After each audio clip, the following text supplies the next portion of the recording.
अस्सलाम वालेकुम dear students, मैं हूं काशिफ तनवीर और डिड मीडिया यूट्यूब चैनल पर हम आपको खुशामदीद कहते हैं। आज का लेक्चर स्टार्ट करने से पहले आप लोगों से एक छोटी सी रिक्वेस्ट है कि अगर अभी तक आप लोगों ने हमारे चैनल को सब्सक्राइब नहीं किया तो इसे सब्सक्राइब कर लें और साथ में लगे हुए बेल आइकन को प्रेस कर लें ताकि हर आने वाली वीडियो का नोटिफिकेशन आप तक बर वक्त पहुँच सके। चलें स्ट्रेट अवे हम अपने टॉपिक की तरफ आते हैं। हमारा जो टॉपिक है वो है इंडियन काउंसिल एक्ट 1935। तो इस एक्ट को पढ़ने से मैंने इसको फर्दर जैसे कहते हैं कि चार्ट बना के इसको आप लोगों को समझाने की कोशिश की है ताकि इससे आपको ज़्यादा अच्छे तरीके से समझ आ सके। तो फेडरल सिस्टम था इसके अंदर और इसके अलावा प्रोविंशनल ऑटोनॉमी की बात की गई थी। तो ये वो शिकें थी जो कि कायद आज़म मोहम्मद अली जिन्ना ने अपने 14 नुकात के अंदर भी इनको शामिल किया था। अब एक बात यहाँ पे समझने की ये आप लोगों को ज़रूरी है कि फेडरल सिस्टम था लेकिन कायद आज़म मोहम्मद अली जिन्ना ने इसको रिजेक्ट कर दिया। प्रोविंशियल ऑटोनॉमी की बात की गई, इसको भी रिजेक्ट कर दिया गया। उन्होंने मज़ीद पावर को डिवाइड करने की बात की गई मुख्तलिफ़ तरीक़ों से, तो उसको भी कायद आज़म मोहम्मद अली जिन्ना ने रिजेक्ट कर दिया था। तो वो क्यों कायद आज़म मोहम्मद अली जिन्ना जो थे इन सारी चीज़ों को रिजेक्ट कर रहे थे, उन सारी चीज़ों को हम आज इस लेक्चर के अंदर डिटेल से डिस्कस करेंगे। तो फेडरल सिस्टम की अगर बात की जाए तो फेडरल सिस्टम के उन्होंने कहा कि इसके 2 हाउसेज होंगे।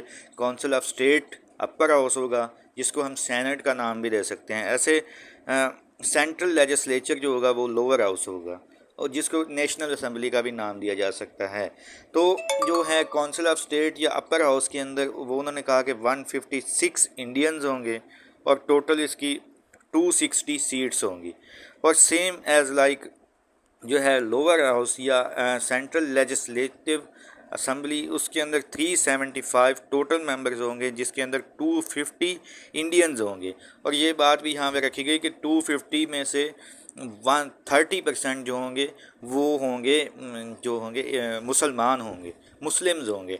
अब ये बात तो एक किस्म की देखा जाए तो ठीक है, चलें 2 हाउसेज हैं तो इससे क्या मतलब कि कोई इशू नहीं है, चलें 1 हाउस या 2 हाउस ठीक है निज़ाम का बेहतर। तो कायद आज़म मोहम्मद अली जिन्ना को इससे एतराज़ क्या था? उनको एतराज़ ये था कि सेंट्रलाइजेशन ऑफ प्रोविंसेस, मतलब कि सेंट्रलाइजेशन ऑफ पावर से उनको एतराज़ था, क्योंकि इसके अंदर बेशक 2 हाउसेस बनाए गए, सीट्स को बेशक डिवाइड कर दिया गया, मुसलमानों को दिखाया यही जा रहा था कि भाई इससे आपका जो है मुतालबा पूरा हो रहा है। लेकिन पावर को जब आप सेंटर को दे देंगे तो फिर किस तरीके से मुसलमान अपने मुतालबात मनवा सकेंगे? क्योंकि पावर सेंटर के पास जाने का मकसद ये है कि सेंटर के अंदर हिंदुओं की मेजॉरिटी होगी।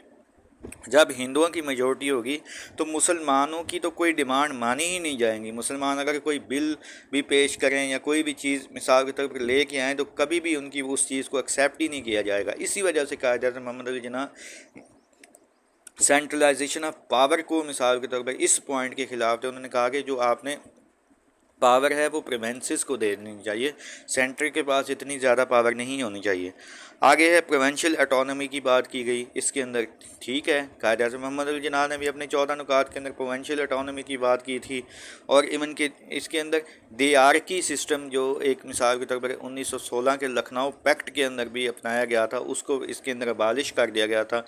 इस पॉइंट को समझने से पहले अगले पॉइंट को समझें तो आपको इससे ज़्यादा अच्छे तरीके से समझ आएगी। लिस्ट ऑफ 52 शेड्यूल्स, उन्होंने ना एक मतलब कि अमूर की लिस्टें बना दी थी, जैसे फेडरल लिस्ट, प्रोविंशियल लिस्ट और कंकरेंट लिस्ट। अब जो थे ऐसे बहुत सारे मामला जो कि फेडरल के पास होंगे उन्होंने रख दिए गए, जैसे करेंसी हो गया, फॉरेन अफेयर्स के मामला, फाइनेंस के मामला, ट्रेडिंग, ये सारी चीज़ें जो थी फेडरल के पास थी। इस तरीके से कुछ मामला उन्होंने प्रोविंसेस को दे दिए, जैसे हेल्थ का शोबा हो गया, एजुकेशन का शोबा हो गया, एक्सेट्रा एक्सेट्रा। इस तरीके से कुछ चीज़ें थी जो उनको दे दी। और कुछ ऐसे मामला थे जो उन्होंने कहा कि ये वफाक और सूबों दोनों के पास भी होंगे, जिसके अंदर भी काफ़ी इस तरीके से शोबे थे, कंकरेंट लिस्ट थी। तो लेकिन उन्होंने कहा कि इसके अंदर अगर सूबा कोई भी कानून बनाता है किसी किस्म का भी और वफाक अगर उसका नल एंड वाइड करार दे दे तो जो होगा वो वफाक की बात को एक्सेप्ट किया जाएगा और जो होगा सूबे का उस कानून को नल एंड वाइड करार दे दिया जाएगा। कायद आज़म मोहम्मद अली जिन्ना ने इस बात से भी बड़ा शदीद इख्तिलाफ़ किया। उनका मानना ये था कि इस तरीके से भी फिर आप इस पॉइंट के अंदर भी यही शो कर रहे हैं ना कि किसी न किसी तरीके से वफाक की ही बरतरी होगी, सूबों की زیادہ آپ ایک طرف بات کریں کہ پروونشل آٹونومی کی بات کریں اور دوسری طرف آپ جو ہے فیڈرل سسٹم کو، فیڈرل فارم آف گورنمنٹ کو آپ جو ہے پروونسز کے اوپر حاوی کر رہے ہیں، تو یہ کیسے، مطلب کہ مجھے تو، میری تو سمجھ سے باہر ہے کہ آپ کس طریقے سے پروونشل آٹونومی کی بات کریں۔ تو اسی وجہ سے قائد اعظم محمد علی جناح نے اس پوائنٹ کے اوپر بھی شدید اختلاف کیا اور انہوں نے اس کو ایکسیپٹ نہیں کیا تھا۔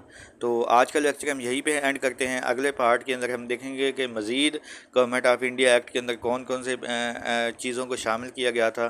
تو do write your question in comment box, hit the subscribe button if you haven't yet, stay tuned and اللہ حافظ۔